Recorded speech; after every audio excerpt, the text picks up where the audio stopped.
I'm Natalie, 34, and 2 months ago my husband Bradley told me he wanted a divorce. He suggested I speak directly with his lawyer to make things easier. When I walked into that mahogany-walled office downtown, I expected paperwork and settlement talks. Instead, the attorney slid a folder across his desk with photos of Bradley's hidden properties, offshore accounts, and evidence of his plan to leave me with nothing. What Bradley never expected was that his own lawyer would become my greatest ally and the biggest betrayal of my life.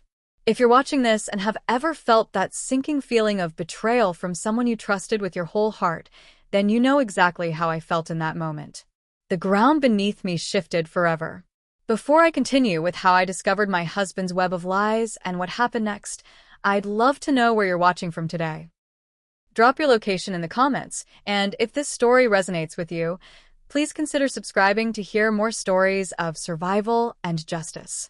Now, let me take you back to where it all began, before my world turned upside down. Bradley and I met at a charity gala 7 years ago. I was there representing the architectural firm I worked for, showcasing designs for a community center project. He approached me with a glass of champagne and a compliment about my presentation that was actually thoughtful, not just flattery. Bradley stood out from the usual networking crowd with his genuine interest in sustainable design and his quick wit. By the end of the night, we'd spent hours talking in a quiet corner while the event swirled around us. Our romance was a whirlwind. Within 3 months, we were inseparable. 6 months in, he proposed during a weekend trip to Napa Valley, down on one knee in a vineyard at sunset with a vintage ring he said reminded him of my timeless elegance. I was swept away by the romance of it all. A year after we met, we had a lavish wedding at the Plaza Hotel with 400 guests, many of whom were Bradley's business associates and clients. My parents, modest people from Minnesota, seemed overwhelmed by the extravagance, but they were happy for me. Bradley's career as an investment banker was skyrocketing.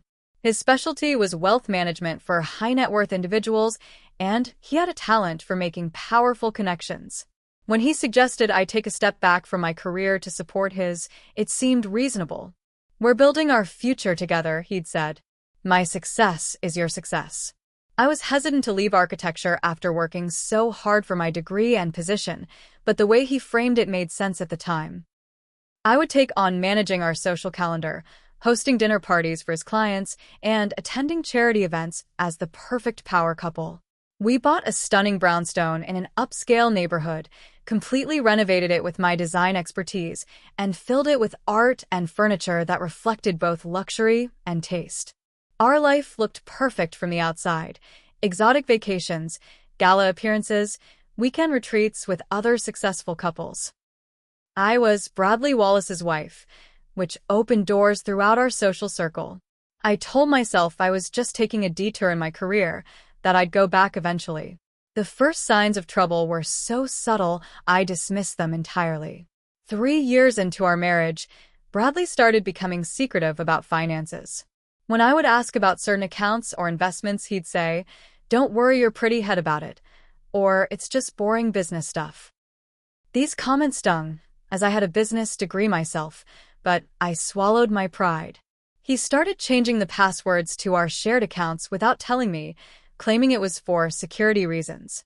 His business trips grew more frequent and longer. A 2-day conference in Chicago would somehow stretch to 5 days.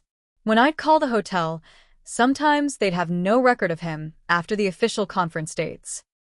When questioned, he'd say he'd switched hotels to be closer to a client, or extended his stay for unexpected meetings. His explanations always sounded plausible, but something felt off. The emotional distance grew so gradually, I barely noticed at first. Bradley stopped asking about my day. Our conversations became functional rather than intimate. Date nights were replaced by Bradley working late or being too tired. He started skipping family gatherings, leaving me to explain his absence to my parents and sister. "Bradley sends his love, but this deal is at a critical stage," became my standard line. Then I found receipts. A Tiffany bracelet I never received. Dinner reservations at our favorite restaurant on evenings he was supposedly working late.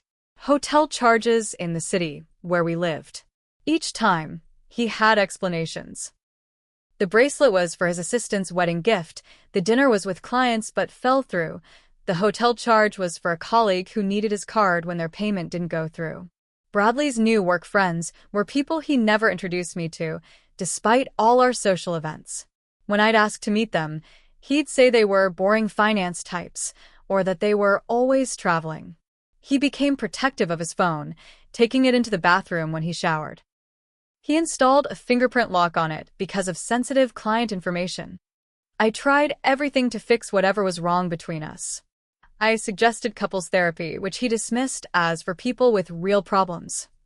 I planned romantic getaways that he would cancel at the last minute. I tried talking directly about the distance between us, only to have him tell me I was being emotional or creating problems. I even tried spicing up our increasingly rare intimate moments, only to feel like I was performing for someone who was mentally elsewhere. The night Bradley told me he wanted a divorce remains crystal clear in my memory. It was a Tuesday evening in April. He came home late, as usual, but instead of heading to his home office, he poured himself a scotch and asked me to sit down in our living room. His face was composed, almost rehearsed. "Natalie, this isn't working anymore," he said flatly. "I want a divorce." The shock hit me like a physical blow. What? Why? "Can we talk about this? Try counseling." He shook his head. "My mind is made up. I've thought about this carefully." When I asked what had gone wrong, his answer was vague. "We've grown apart. We want different things." What stunned me most was his next statement. "I think it would be best if you talked directly with my lawyer. He can explain the settlement I'm proposing. It'll be easier than getting lawyers involved in a fight." He slid a business card across the coffee table between us. "His name is Maxwell Richardson. He's expecting your call." Through my tears and confusion, something about this felt wrong. Why would I talk to his lawyer instead of getting my own? But Bradley insisted it would be cleaner and more amicable this way. In my emotional state, wanting to save what could be saved of our relationship and avoid an ugly legal battle, I agreed. "Just talk to Maxwell," Bradley said before heading upstairs to the guest room. "He'll explain everything." That night, I barely slept. I alternated between sobbing, staring at the ceiling, and looking at photos from happier times on my phone. How had we gone from that blissful couple in the vineyard to this? The next morning, Bradley left early without saying goodbye. With shaking hands, I called the number on the business card and scheduled an appointment with Maxwell Richardson for the following day. I had no idea that meeting would change everything. The morning of my appointment with Maxwell Richardson, I stood in front of my closet paralyzed by indecision. What is one word to discuss the dissolution of their marriage with their husband's lawyer? I finally settled on a navy blue dress that projected both confidence and dignity, even though I felt like I was crumbling inside.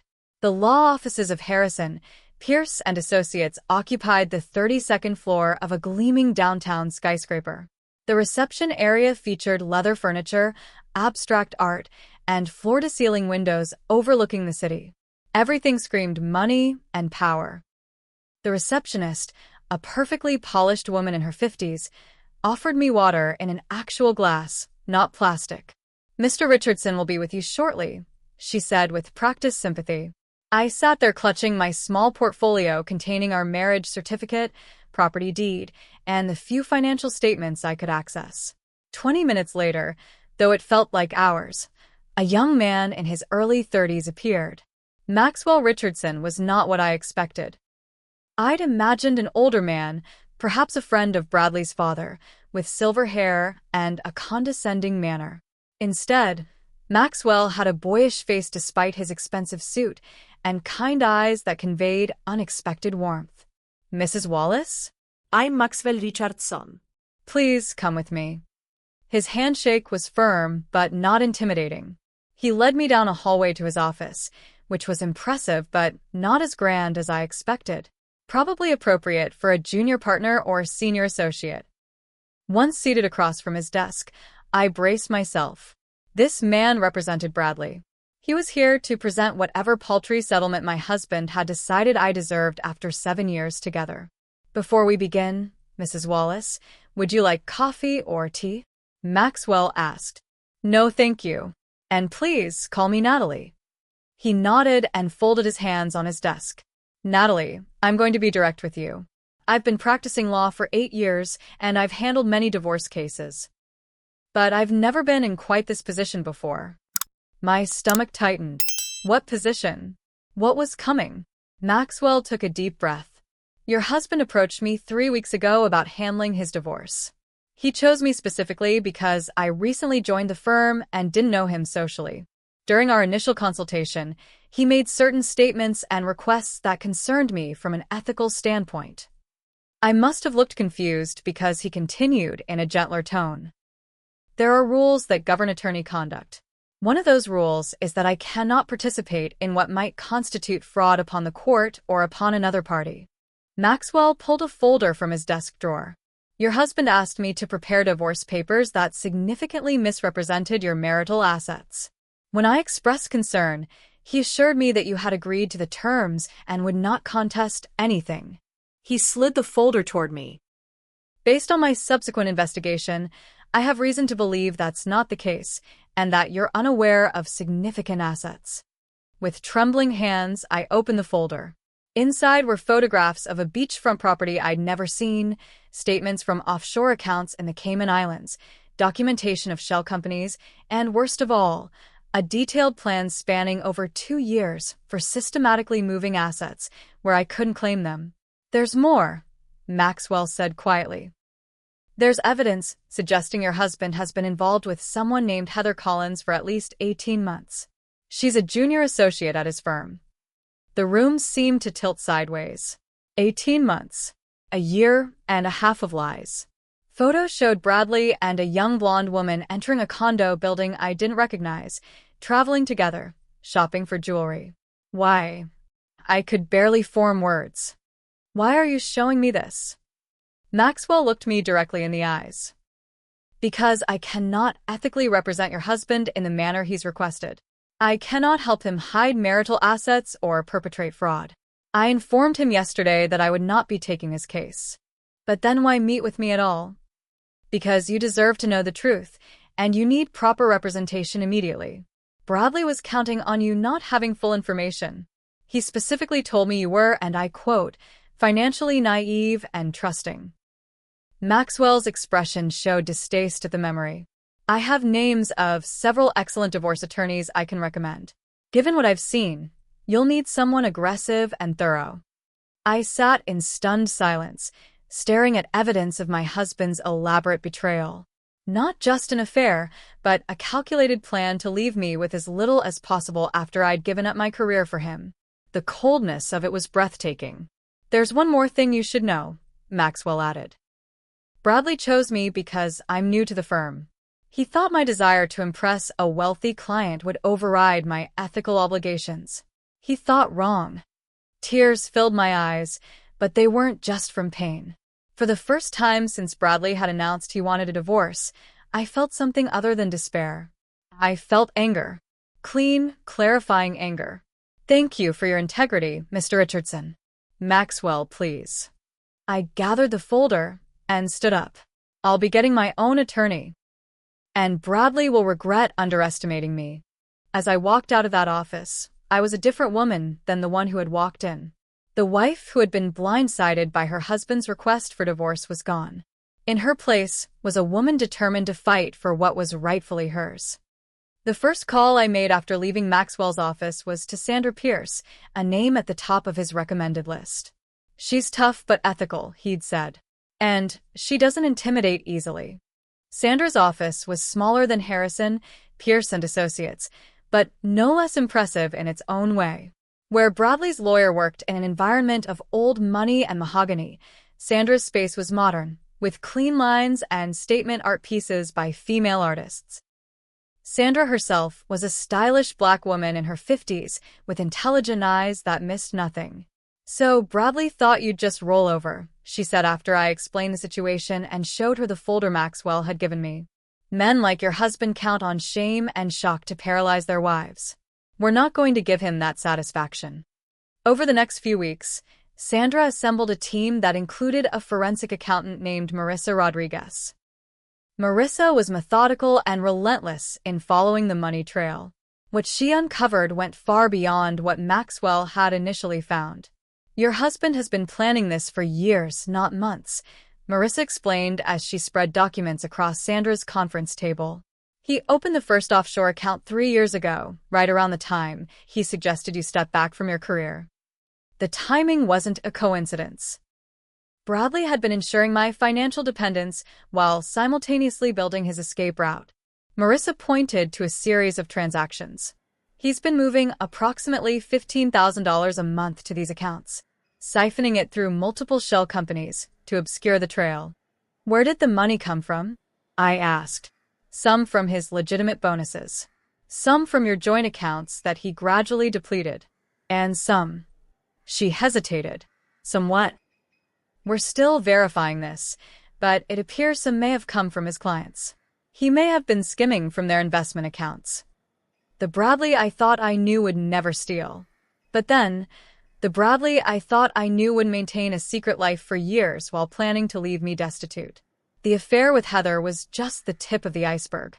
Sandra hired a private investigator who uncovered evidence of at least 2 other women during our marriage. There were hotel receipts, restaurant bills, text messages recovered from a cloud backup of a phone Bradley had discarded. The most painful discovery was the condo. Bradley had purchased a luxury 1-bedroom downtown 3 years ago through one of his shell companies. The doorman recognized Bradley's photo immediately and mentioned he often came with different lady friends, but most regularly with the young blonde one. The PI obtained security footage showing Bradley and Heather entering the building together, looking intimate and comfortable. In one clip, he carried her across the threshold, both of them laughing. I watched the footage alone in my home office, feeling like I was observing strangers. Who was this man I had married? How could I have been so blind? Further investigation revealed Bradley and Heather had taken multiple trips together, Paris, Bali, even a luxury cruise. All while I believed he was at business conferences. He'd used our joint funds to finance romantic getaways with his mistress. There were photos on Heather's private Instagram account of her in locations I recognized from Bradley's business trips, though she was careful never to show him. He told me you were separated, Heather had apparently told the PI when confronted. He said you had an understanding. The betrayal extended beyond the affair and financial deception. Bradley had been systematically turning our social circle against me. Sandra's team found emails to friends where he described me as increasingly unstable and jealous without cause. He told people I was on medication that affected my mood and perception. None of it was true, but he was laying groundwork to discredit me if I ever fought back. This is actually good for us, Sandra said. It shows premeditation and malice. A judge won't look kindly on this kind of character assassination. Friends I'd thought were close began treating me differently. Invitations stopped. Calls went unreturned. When I ran into Melissa, who I'd considered a close friend, at the grocery store, she seemed uncomfortable. I heard things were difficult, she said vaguely. Bradley mentioned you were going through some personal issues. The only personal issue I'm going through is discovering my husband is a lying cheat who's been planning to divorce me for years, I responded. The shock on her face told me everything about what Bradley had been saying. One of the most disturbing discoveries was a series of audio recordings Bradley had made of our arguments. He'd edited them to remove his provocations, leaving only my responses that, out of context, made me sound irrational. There was a document on his laptop titled Natalie's Instability, with dates, incidents, and witnesses to my supposed erratic behavior. He was building a case to use if you ever tried to get spousal support, Sandra explained. He was also creating documentation in case you ever had children, to argue you would be an unfit mother. We never had children because Bradley always said the time wasn't right. Now I understood why they would have complicated his exit strategy. When all the evidence was compiled, Sandra called a meeting to discuss strategy. The conference room walls were covered with timelines, financial flowcharts, and relationship maps showing the extent of Bradley's deception. Here's where we stand, Sandra said. We have clear evidence of hidden assets, infidelity, and premeditated intent to defraud you in the divorce. Under normal circumstances, this would give us considerable leverage. But, I asked, sensing a caveat. But Bradley doesn't know what we know. His first settlement offer arrived this morning. She slid a document across the table. He's offering you the brownstone with a mortgage he secretly took out against it, a lump sum that represents about 5% of your actual marital assets, and no spousal support. I looked at the numbers, feeling sick. After 7 years of marriage, building a life together, supporting his career at the expense of my own, this was what he thought I deserved. If I accepted this, I'd be underwater in less than 2 years. Sandra nodded. That's by design. He wants you desperate and struggling while he enjoys his new life. What do? We could counter with a reasonable settlement demand that still lets him save face. He might be willing to pay a premium for your silence about his affairs and financial improprieties. I thought about it. The easy path would be to take a better settlement and walk away. But something had hardened in me over these weeks of discoveries.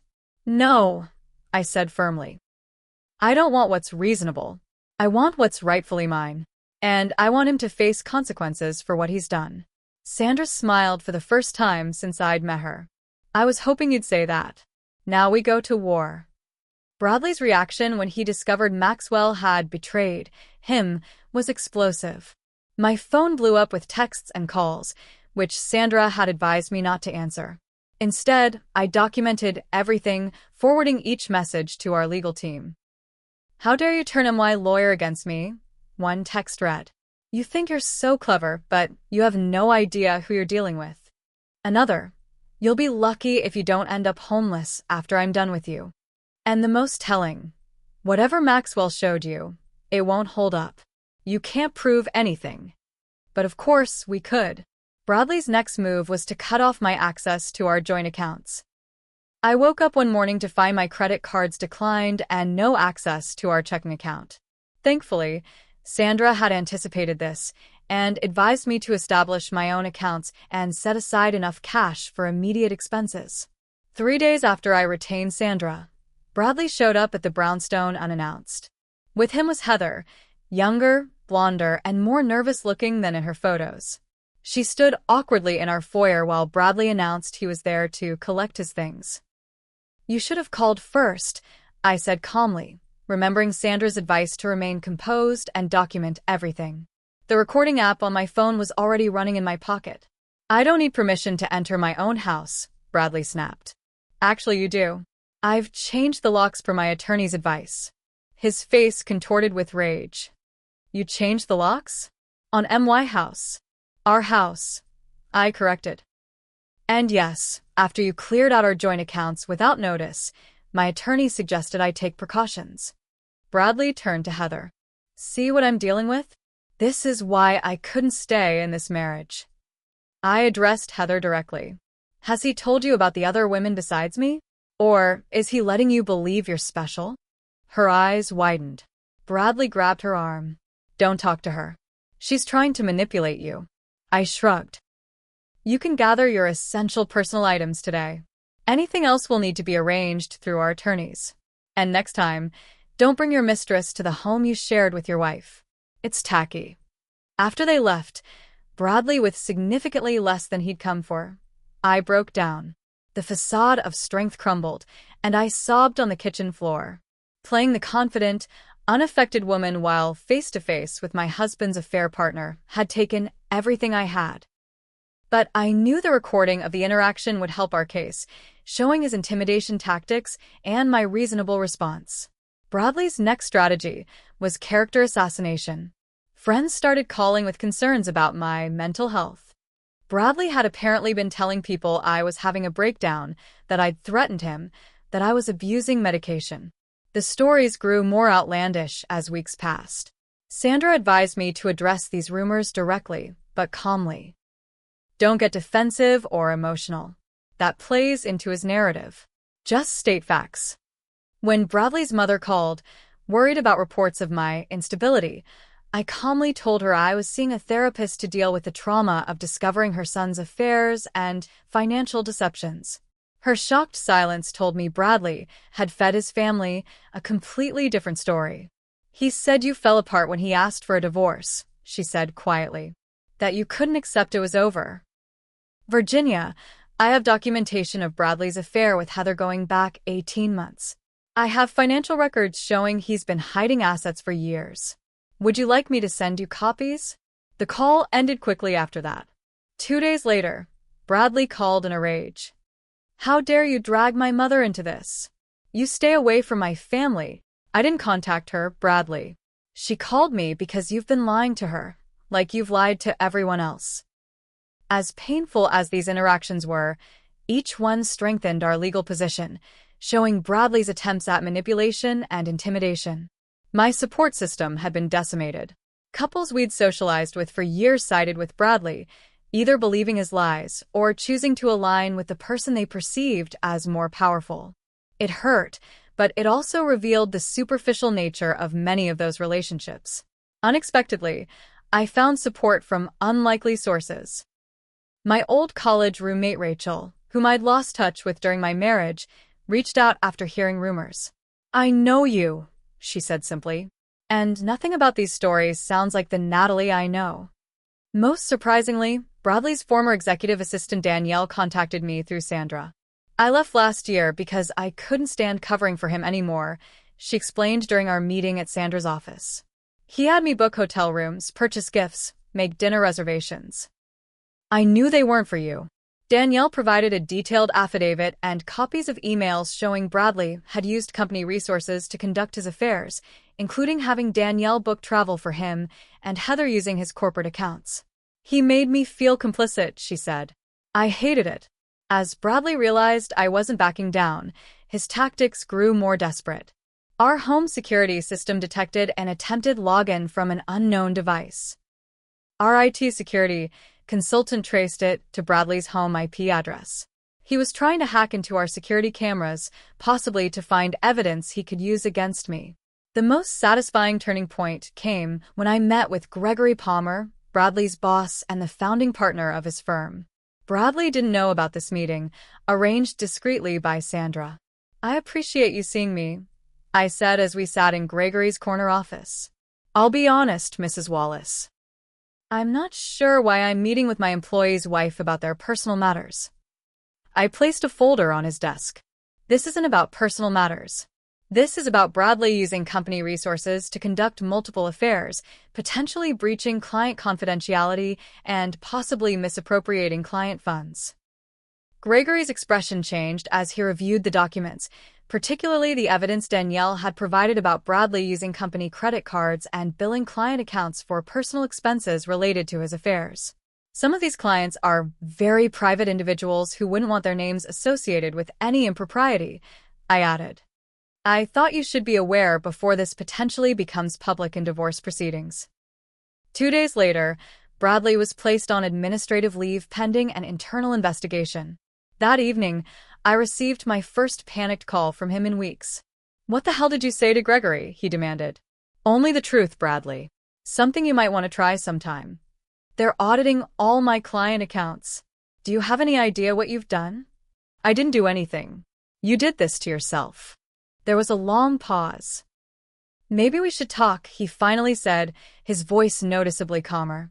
Without the lawyers, we could find a reasonable compromise. That time has passed, I replied. Everything goes through Sandra now. The next day, a new settlement offer arrived, moderately better than the first, but still nowhere near equitable. Sandra advised patience.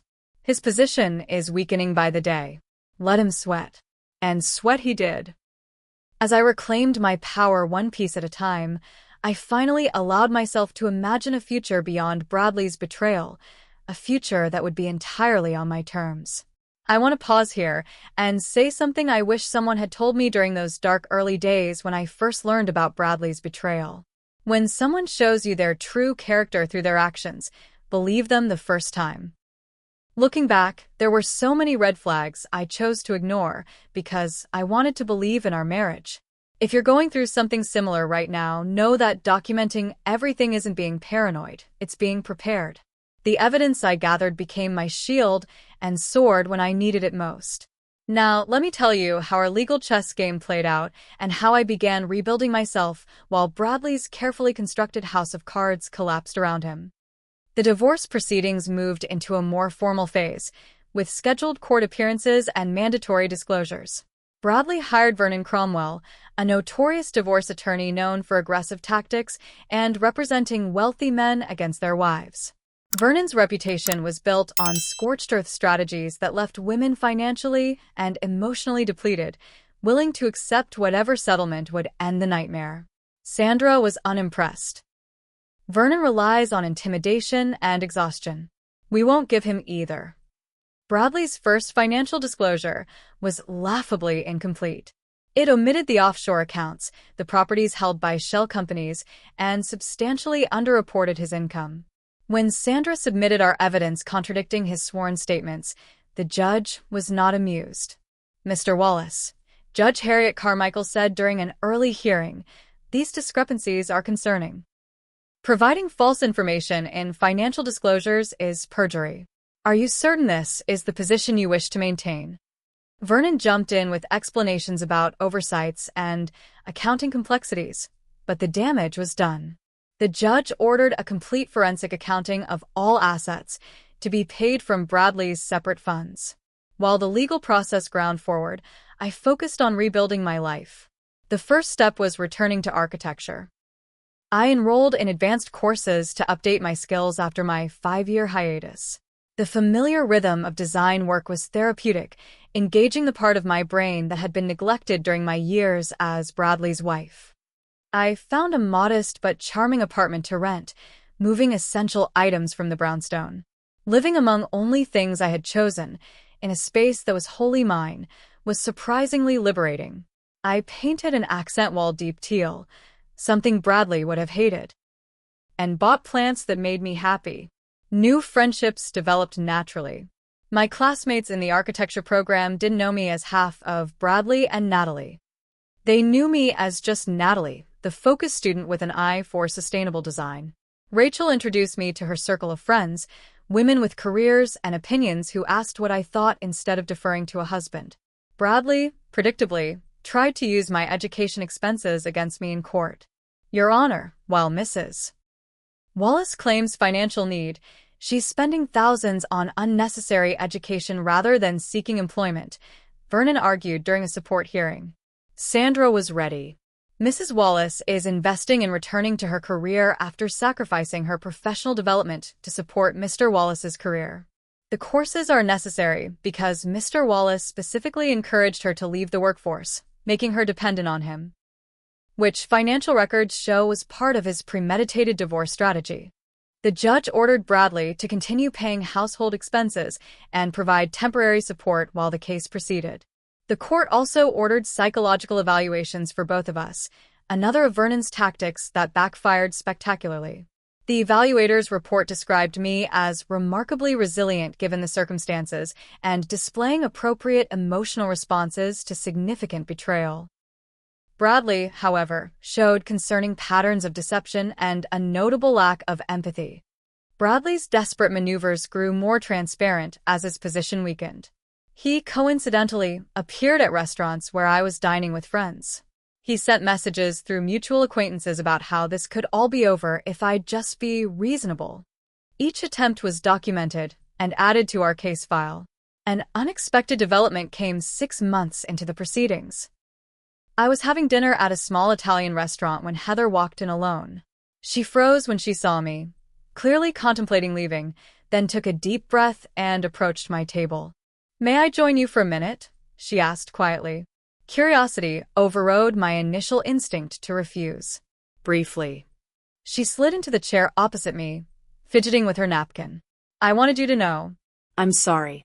I truly believed you and Bradley were separated when we got involved. For 18 months? I couldn't keep the skepticism from my voice. No. She looked down. He told me you were separated in spirit, working toward divorce. That you had an arrangement. By the time I realized that wasn't true, I was... She trailed off. In love with him? I supplied. I thought I was. Her eyes met mine. Things aren't what I expected with Bradley. He's different now. Controlling. Suspicious. He's not different, I said. You're just seeing what I didn't allow myself to see. Heather hesitated, then leaned closer. He wants me to testify that we only got involved after he told you he wanted a divorce. He's been coaching me on what to say. I felt a surge of both anger and pity. Are you going to do it? I don't know. She looked genuinely distressed. My career is at stake too. The firm has strict policies about relationships between senior and junior staff. If the timeline comes out, you could lose your job, I finished for her. She nodded miserably. I could have used this against her, threatened to expose the true timeline to her employers if she lied in court. Instead, I heard myself say, whatever you decide, tell the truth under oath. Perjury follows you forever. Bradley isn't worth that.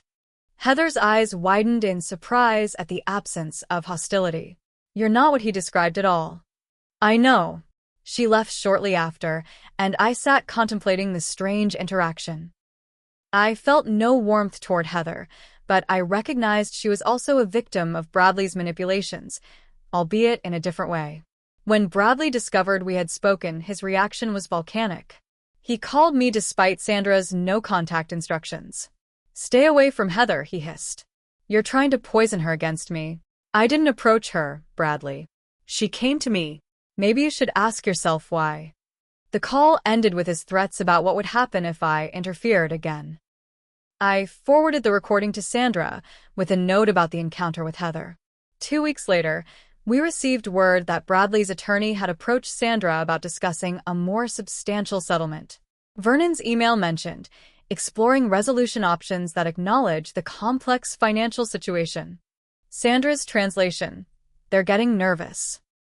Bradley's realizing that Heather might not lie for him. The firm's investigation is uncovering problems, and the judge isn't buying his victim act. For the first time, I allowed myself to believe I might actually win this battle against the man who had so carefully planned my financial and emotional destruction. More importantly, I realized that regardless of the legal outcome, I had already reclaimed something essential that Bradley had tried to take from me: my sense of self. As our court date approached, unexpected allies emerged from the shadows of Bradley's deception. Maxwell Richardson, the attorney who had first revealed Bradley's schemes to me, formally offered to testify about Bradley's initial attempts to hide assets and defraud the court. It's unusual for an attorney to testify against a prospective client, Maxwell explained when we met at Sandra's office. But the initial consultation privilege doesn't cover conversations about committing fraud. Ethically, I can and should testify. Bradley's former colleagues began coming forward as the internal investigation at his firm deepened. 2 senior associates provided affidavits detailing instances where Bradley had commingled client funds with personal accounts before returning the money with fabricated investment returns. He called it floating, one colleague's statement read. He insisted it wasn't theft because he always replaced the money before clients could notice, usually with funds from other accounts in a shell game. Most surprisingly, Heather contacted Sandra directly, without Bradley's knowledge. I can't lie under oath, she said during our conference call. I have text messages, emails, and photos establishing when our relationship began. I'll testify to the actual timeline if called. Her decision came after Bradley had begun pressuring her to sign an affidavit with a false version of events. He became threatening when I hesitated, Heather explained. He said he made me and could break me just as easily if I didn't support him. The most unexpected outreach came from Bradley's parents. His mother, Virginia, called one evening, her voice tight with emotion. We need to talk, Natalie. In person, if you're willing. We met at a quiet cafe halfway between the city and their suburban home. Virginia looked older than I remembered, with Robert, Bradley's father, sitting protectively beside her. We've learned things, Virginia began, her hands trembling around her teacup. Things we never wanted to believe about our son. Robert cleared his throat. Bradley's former assistant Danielle contacted us. She felt we should know the truth before the court proceedings became public. We came to apologize, Virginia continued. We believed Bradley when he said you were unstable and making false accusations. We failed you as family.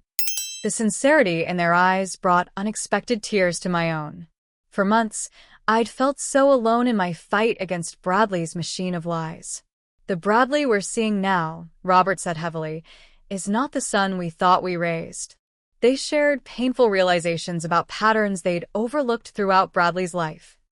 His elaborate lies as a teenager, his manipulation of friends, his ability to charm authority figures while secretly breaking rules.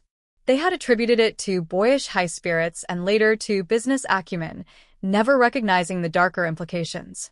"We won't testify against our son," Virginia said firmly. "But we won't support his lies either. And we want you to know that whatever happens in court, we know the truth now." Their validation healed something in me I hadn't realized was still broken. The week before our court date, Sandra organized a final preparation session. Our conference room walls were covered with timelines, financial diagrams, and witness lists. The team had assembled a devastating case that documented every aspect of Bradley's deception. "Based on everything we've uncovered," Sandra said, "we're not just arguing for an equitable division of known assets anymore. We're asking the court to impose punitive measures for the deliberate fraud and to award you legal fees given the extraordinary measures required to uncover the truth." The courtroom on the day of our hearing was more crowded than I expected. Financial fraud in divorce wasn't usually a spectator sport, but Bradley's firm had a prominent reputation, and whispers of impropriety had apparently spread. Bradley and Vernon sat at one table, both in expensive suits projecting confidence.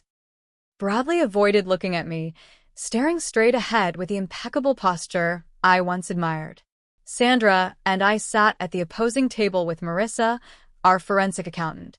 I wore a simple navy dress, professional but not showy. Sandra had advised against anything that could be perceived as flaunting wealth. Judge Carmichael entered, and the proceedings began with opening statements.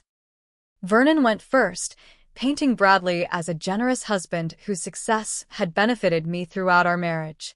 He characterized me as an opportunist trying to cash in on a failed relationship, claiming I had agreed to leave my career voluntarily and now wanted to be rewarded for that choice. Sandra's opening was surgical in its precision. She didn't raise her voice or make sweeping accusations. Instead, she methodically outlined the evidence of Bradley's years-long deception, his hidden assets, his affairs conducted with company resources, and his attempts to manipulate the legal process.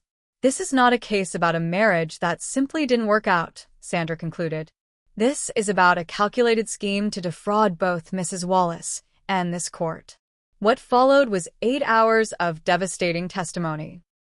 Maxwell Richardson described Bradley's explicit request to help hide assets and create a fraudulent settlement. Marissa walked the court through the complex web of financial deceptions, illustrating how Bradley had moved millions of dollars through shell companies and offshore accounts. Danielle's testimony about booking travel for Bradley and Heather using company funds was particularly damaging, as it established both the affair timeline and the misuse of firm resources. Bradley's face grew increasingly flushed as the evidence mounted. During a brief recess, I overheard him hissing at Vernon. "You said you could suppress most of this. What am I paying you for?" When Bradley finally took the stand, his testimony was a study in controlled rage and selective memory. He couldn't recall conversations about hiding assets. He had misunderstood account reporting requirements. The offshore accounts were standard tax planning. His relationship with Heather had only become romantic after separating from his wife. Sandra's cross-examination was masterful. She didn't attack him directly, but simply presented documentation that contradicted each claim, asking him to explain the discrepancies. With each question, Bradley's carefully constructed facade cracked further. The defining moment came when Sandra presented emails Bradley had sent to Vernon before hiring him, outlining his strategy to make Natalie appear unstable and ensure she gets as little as possible. "Mr. Wallace," Sandra asked calmly, "did you write in this email that you needed to destroy Natalie's credibility before she figures out what's missing?" Bradley glared at Vernon, clearly wondering how he had obtained those emails. "That was taken out of context." "Please provide the context in which that statement would be appropriate." His explanation was rambling and incoherent.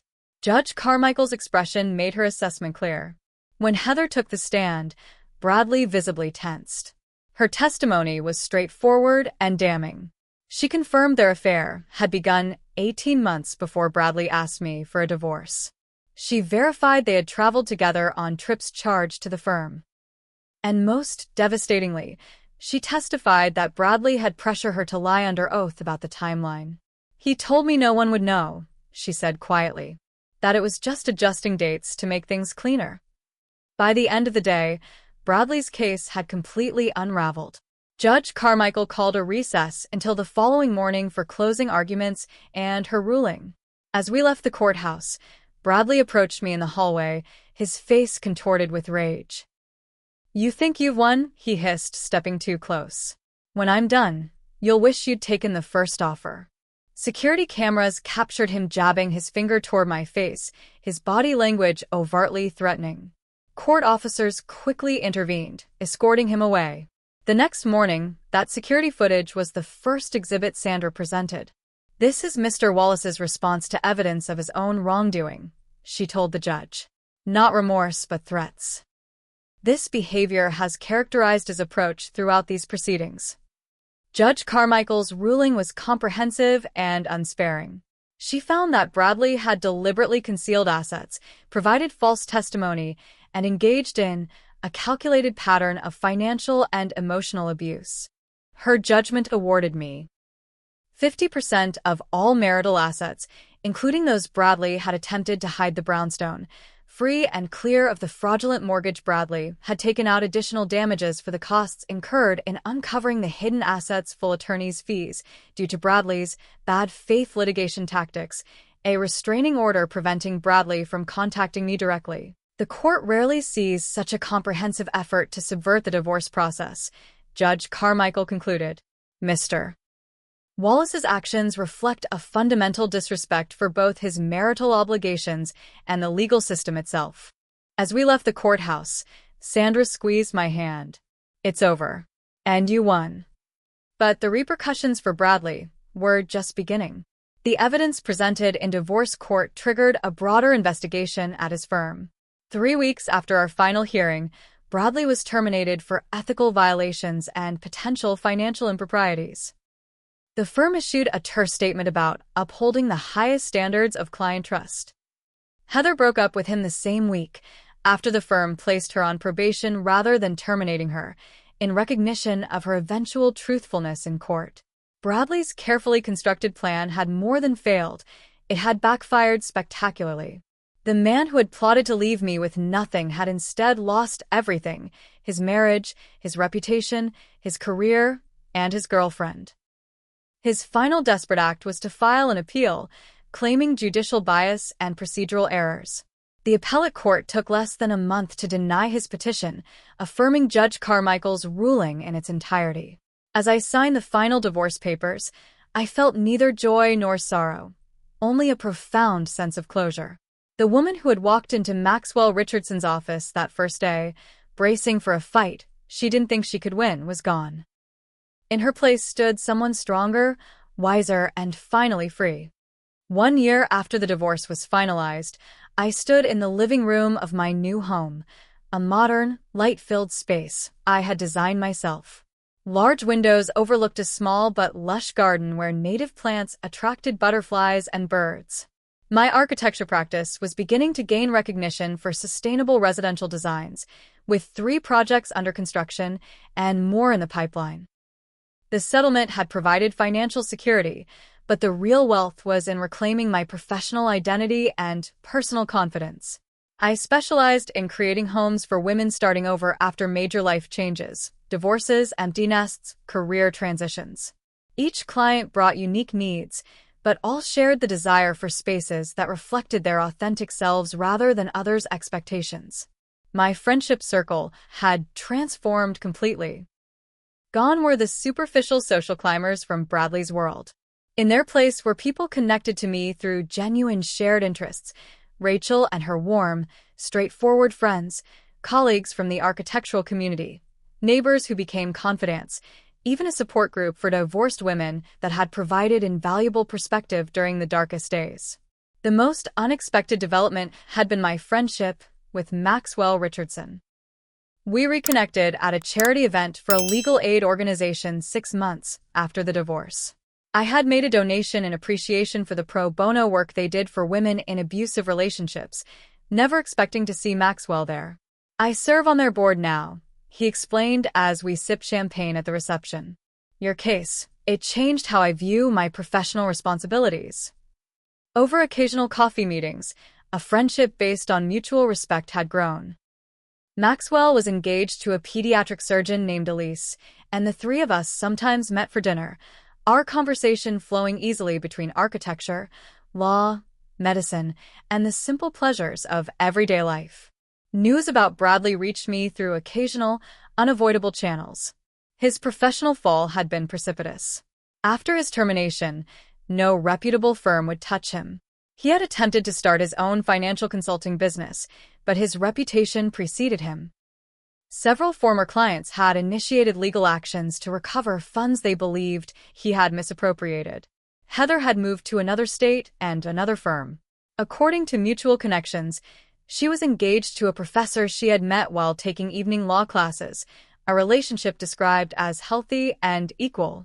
6 months after the divorce, Bradley had attempted to reconnect through a mutual friend, Jeffrey, who called me with evident discomfort. "Bradley asked me to feel you out about possibly meeting," Jeffrey explained awkwardly. "He says he's changed, that therapy has helped him see his mistakes. He'd like to apologize in person." "I appreciate you passing along the message," I replied calmly. "But I have no interest in seeing or speaking with Bradley. My life has moved forward, and any conversation would only move it backward." "That's pretty much what I expected you to say," Jeffrey admitted. "For what it's worth, I think you're making the right call." I had no desire for revenge or continued conflict with Bradley. The justice served through the legal system was sufficient.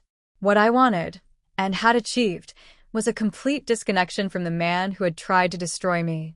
The wedding ring Bradley had given me, which I had once thought symbolized love and commitment, sat in my safe deposit box until I decided its fate. On the first anniversary of my divorce, I took it to a jewelry appraiser. The vintage ring Bradley had claimed was a family heirloom turned out to be a modern reproduction, though the diamonds were real and valuable. I sold it and donated the proceeds to a domestic abuse shelter that helped women escape controlling relationships and rebuild their lives. The symbolic act of transforming an emblem of false promises into tangible support for other women felt like the perfect closure. That evening, I hosted a dinner party in my new home. Around the table sat the people who had supported me through the darkness and celebrated with me in the light: Rachel and her husband, Sandra and her wife, 2 architect colleagues, my sister who had flown in from Minnesota, and Maxwell with Elise. The conversation flowed along with good wine and better laughter. Looking around at these people who knew the authentic me, flaws, strengths, dreams, and all, I felt a contentment that my marriage had never provided. After everyone had gone, I took a glass of wine to my garden veranda. The night was clear, stars visible despite the city lights. I thought about the journey of the past 2 years, from the shock of betrayal to the triumph of reclamation. The pain had been real and searing, but without it, I might never have rediscovered my strength or rebuilt a life that truly reflected my values and aspirations. Bradley had expected his betrayal to diminish me. Instead, it had ultimately set me free. Not immediately, not without struggle, but completely. The woman sitting peacefully in her garden was whole, in a way the perfect corporate wife had never been. I lifted my glass in a silent toast to unexpected journeys and the strength found in starting over.